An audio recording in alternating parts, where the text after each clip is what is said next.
मनोजवं मारुततुल्यवेगं जितेन्द्रियं बुद्धिमतां वरिष्ठं वादात्मजं वानरयूथमुख्यं श्रीरामदूतं शिरसा Namami. Majestic astrological centre YouTube channel வழியாக உங்களை பார்க்கறதுல சந்தோஷப்படுறோம். இன்றைக்கி பார்த்தீங்க அப்படின்னா 4 மணி அளவில் இந்திய தேர்தல் ஆணையம் பார்த்திங்கன்னா தமிழ்நாட்டில் சட்டமன்ற தேர்தலுடைய தேதியை அறிவிச்சிட்டாங்க. அப்போ இந்த தேதியில் சட்டமன்ற தேர்தல் நடக்க போகுது. இன்றைக்கி ஏப்ரல் 23, தமிழ் தேதி எடுத்து பார்த்திங்கன்னா சித்திரை 10ஆம் தேதி. ஆக சித்திரை 10 ஏப்ரல் 23ஆம் தேதியில் கிரக நிலைகளின் அடிப்படையில் மக்களுடைய மனோநிலை எப்படி இருக்கும், வாக்குப்பதிவு எவ்வளோ ஆகிறதுக்கு வாய்ப்பு இருக்குது, அதே மாதிரி பார்த்திங்கன்னா எந்த கட்சிகளுக்கு அன்றைய நாள் பெரிய அளவில் கை கொடுக்கும் அப்படின்ற மாதிரியான ஒரு சில விஷயங்களை பார்த்திங்கன்னா கிரகங்கள் கூறுவதை எடுத்து சொல்கிறதுக்கு இந்த வீடியோ. இப்போ ஏப்ரல் 23ஆம் தேதி அப்படின்னு பார்க்குறப்ப ராகு அப்படின்றவர் கும்பத்தில் இருக்கார். சனி, புதன், செவ்வாய் 3 பேரும் பார்த்திங்க அப்படின்னா அவங்க மீனத்தில் இருக்காங்க. அப்புறம் மேசத்தில் சூரியன் உச்சம் அடைஞ்சிருக்கார். அப்புறம் சுக்கிரன் அப்படின்றவர் பார்த்திங்கன்னா ஆட்சியாக இருக்கார். அடுத்தபடியாக பார்த்திங்கன்னா குரு மற்றும் சந்திரன் 2 பேரும் மிதுனத்தில் இருக்காங்க. அப்புறம் நம்ம தமிழ்நாடு அப்படின்னு எடுத்தாலே கடக ராசி தான் லக்னமாக எடுத்துக்குவோம். ஸோ லக்னத்தை கன்சிடர் பண்ணியிருக்கோம். 2 சிம்மத்தில் கேதுவை பொசிஷன் ஆகிருக்கு அன்னைக்கு.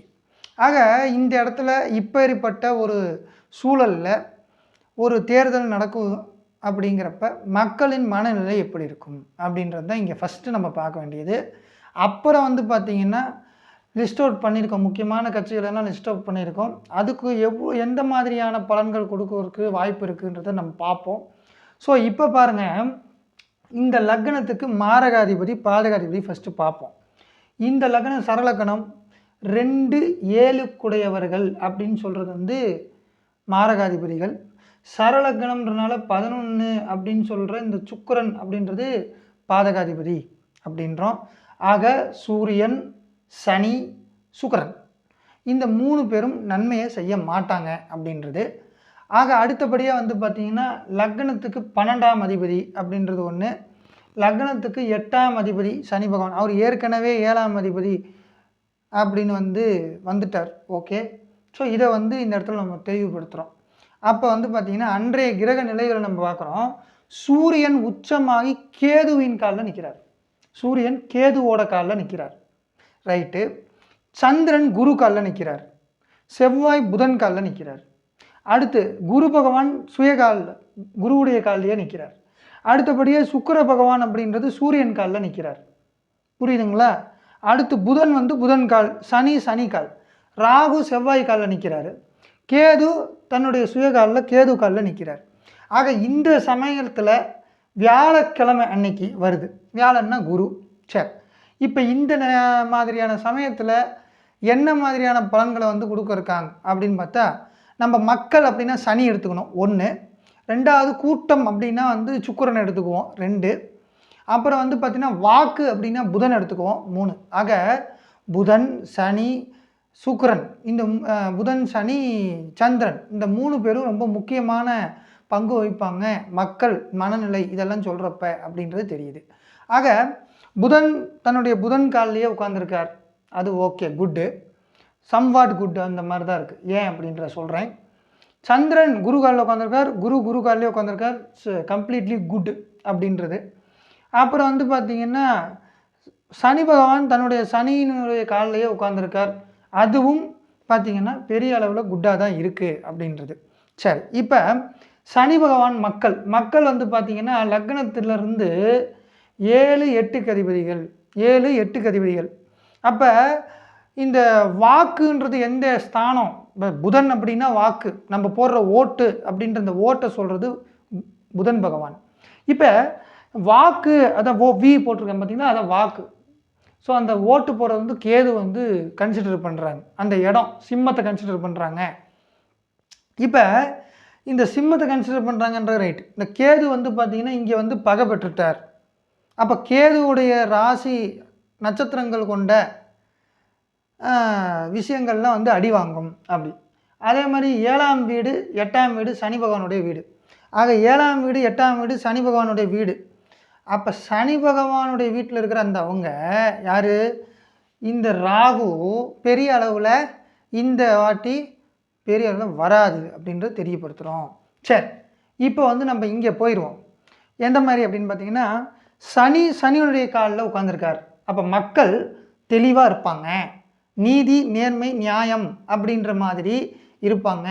இந்த முறை பார்த்திங்கன்னா நம்முடைய கணக்குப்படி 70 முதல் 80% போலிங் ஆகிறதுக்கு வாய்ப்பு இருக்குது. இந்த நாளில் நடக்கிறப்ப சனியினுடைய காலில் போகிறப்ப 70 முதல் 80% போலிங் ஆகும். அடுத்தபடியாக பார்த்திங்கன்னா சந்திரனை பார்க்க வேண்டியிருக்கு. சந்திரன் குருவுடைய காலில் உட்கார்ந்துருக்கார் அப்படின்றது. குருன்றவர் யார், இந்த பாருங்கள் இங்கே இருக்குது லக்னத்துக்கு 9ஆம் அதிபதி.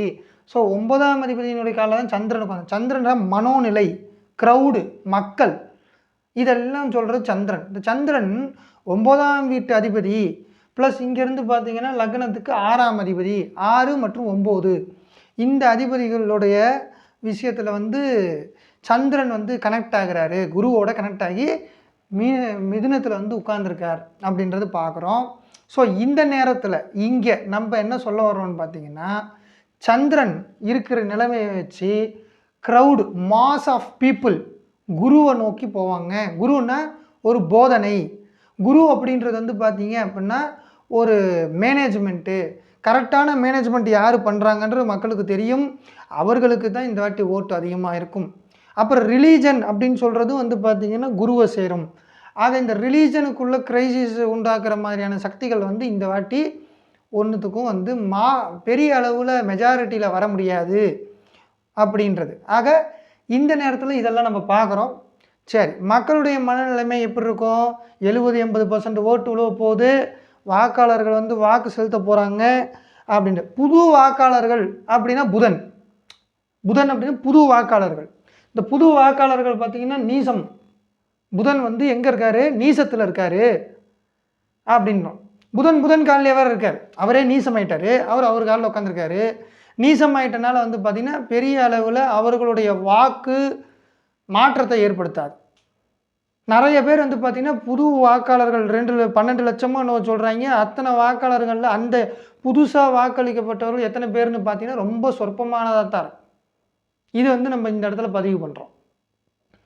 ஆக வந்து பார்த்திங்கன்னா இந்த இடத்துல அண்ணா திராவிட முன்னேற்ற கழகம், திராவிட முன்னேற்ற கழகமான 2 பேர்த்து தலைமையில் பெரும் அணிகள் உண்டாகி இருக்குது இன்றைக்கி. மூணாவதாக ஒரு பெரிய அணி அப்படின்னு பார்த்திங்கன்னா நாம் தமிழர் கட்சி. நாம் தமிழர் கட்சி அப்படின்றது பெரிய அணியாக இருக்குது. ஓகே, இந்த 3 அணியை மட்டும் வச்சு அவங்க கூட மீதி இருக்கிறவங்களாம் அவங்க கூட சேர்ந்துருப்பாங்க இல்லைங்களா? அது என்ன மாதிரியான விஷயங்களை கொடுப்பாங்க அப்படின்னு பார்ப்போம். இப்போ ஃபஸ்ட்டு ஏடிஎம்கே சந்திரனுடைய கால். அதாவது ஏடிஎம்கே ஆரம்பித்தப்போ வந்து சந்திரனுடைய நட்சத்திரத்தை கொண்டு ஆரம்பிச்சிருக்காங்க. அந்த நாள் வந்து சந்திரனுடைய நாளாக இருந்தது. அப்போ பாருங்கள், ஏடிஎம்கேல என்ன தான் ஆண்கள் இருந்தாலும் பிரபலங்கள் இருப்பாங்க. சந்திரன் பெண்கள் ஆளும் பொழுது பெரிய வளர்ச்சி அடையும் அண்ணா திராவிட முன்னேற்ற கழகம் அப்படின்றது. ஆக இந்த விஷயத்தை வந்து இங்கே பார்த்துட்டோம். ஓகே, இந்த சந்திரன் அன்றைய நாள் என்னைக்கு போலிங் நடக்கிற நாள் இருக்கு இல்லைங்களா?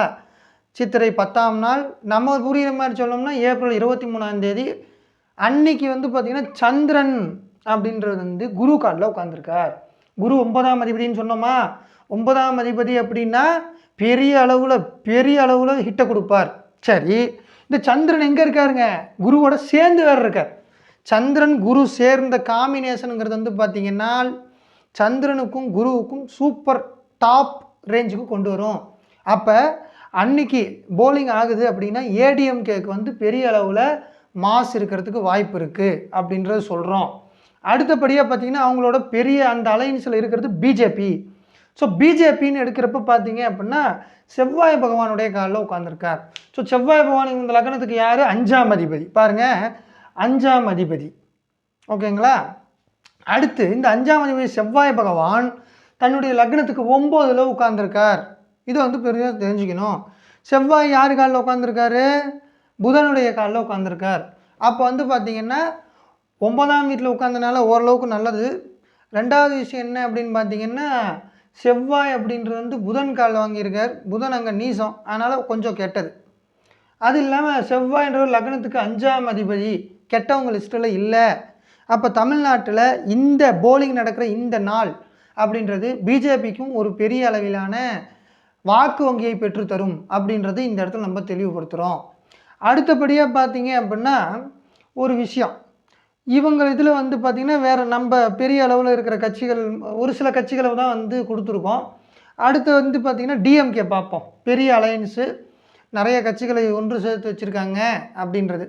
சரி, இந்த லக்னத்துக்கு விரையாதிபதி புதன். சரி, ரைட்டு. அன்றைக்கி புதன் எப்படி இருக்குது பாருங்கள், நீசமாக இருக்குது. லக்னத்துக்கு 9ல் இருக்குது. லக்னத்துக்கு 3ஆம் அதிபதி 9ஆம் வீடு. 3 அப்படின்றது என்னதுங்க, குறுகிய தூர பயணம், சின்ன விஷயம், அண்டை அயலாளர்கள். அவங்க வந்து பார்த்திங்கன்னா எங்கே இருக்காங்க, 9ல் இருக்காங்க, ஆனால் நீசமாக இருக்காங்க. அப்போ போன ஆட்சியில் இருந்து திராவிட முன்னேற்ற கழகம்ன்ற இந்த கட்சி கொஞ்சம் பின்தங்கும். இந்த நேரத்தில் கொஞ்சம் பின்தங்கிறதுக்கு வாய்ப்பு இருக்குது. அவங்களுடைய லெவல் இருக்கும் இல்லைங்களா, அந்த லெவலில் கொஞ்சம் பிரச்சனையை கொடுக்கும், அவ்வளோதான், வேறு ஒன்றும் கிடையாது. அடுத்தபடியாக காங்கிரஸ் அப்படின்றது அவங்க கூட சேர்ந்துருக்கிற பெரிய படை அப்படின்ற மாதிரி நம்ம நினைக்கிறோம். ஓகேங்களா, என்னுடைய கருத்து. ஓகே. பட் கேதுன்றது வந்து பார்த்திங்கன்னா 2ஆம் இடத்துல போய் மாட்டிக்கிச்சு. இந்த 2ஆம் வீடுன்றது வந்து பார்த்திங்கன்னா மாரகஸ்தானம். அப்போ காங்கிரஸ் அப்படின்றது போன முறை எடுத்த வாக்கு வங்கியை விட மிக குறைவான சொற்ப வாக்கு வங்கியை மட்டுமே பெறும் அப்படின்றத தெளிவுபடுத்துகிறோம். அடுத்தபடியாக பாருங்கள், விசிகா விடுதலை சிறுத்தைகள் கட்சி சனியினுடைய காலில் இருக்குது. சனி பகவான் மாரகாதிபதி, அவர் 9ல் உட்காந்துருக்கார். அதனால் போன முறை என்ன மாதிரியான வாக்குகள் பெற்றார்களோ அதே வாக்குகள் நீடிப்பார்கள். விடுதலை சிறுத்தைகள் கட்சி நீடிப்பார்கள். அப்புறம் பாருங்கள், இதில் இன்னொரு விஷயம் நம்ம பார்க்க வேண்டியிருக்கு.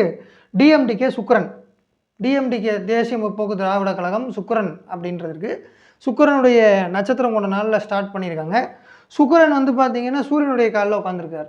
சூரியனுங்கிறது மாரகாதிபதி, ஆனாலும் அவர் உச்சமாக இருக்கார். அதனால் என்ன அப்படின்னு பார்த்திங்கன்னா மிகவும் கம்மியான வாக்கு வங்கிகளை பெறுவார்கள். வாக்கு வங்கிகள் சரிவு ஏற்பட்டிருந்தால் கொஞ்சம் ஹைப்பு கொண்டு வந்து ஒரு 2% 3% வாய்ப்பு எடுத்து வரும் அப்படின்றத இந்த இடத்துல நம்ம பதிவு பண்ணுறோம்.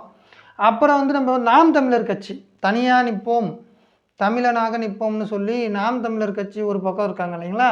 இப்போ நாம் தமிழர் கட்சியில் என்ன சொல்லுது அப்படின்னு பாருங்கள், சந்திரனுடைய நட்சத்திரத்தை கொண்டிருக்கு. அப்போ சந்திரன் பாருங்கள் குருவோட சேர்ந்துருக்கு. இப்போ இந்த குரு அப்படின்னு 9ஆம் அதிபதி, 9ஆம் அதிபதியோட சந்திரன் சேரும் பொழுது இந்த நாம் தமிழர் கட்சி கண்டிப்பாக 5 முதல் 8 எம்எல்ஏக்களை இந்த முறை உருவாக்கும் அப்படின்றத தெளிவுபடுத்துகிறோம். அதுக்கு இந்த இடத்துல இந்த நாள் வந்து பார்த்திங்கன்னா கை கொடுக்கும். ஏப்ரல் 23ன்றது நாம் தமிழர் கட்சிக்கு பெரிய அளவில் கை கொடுக்கும்.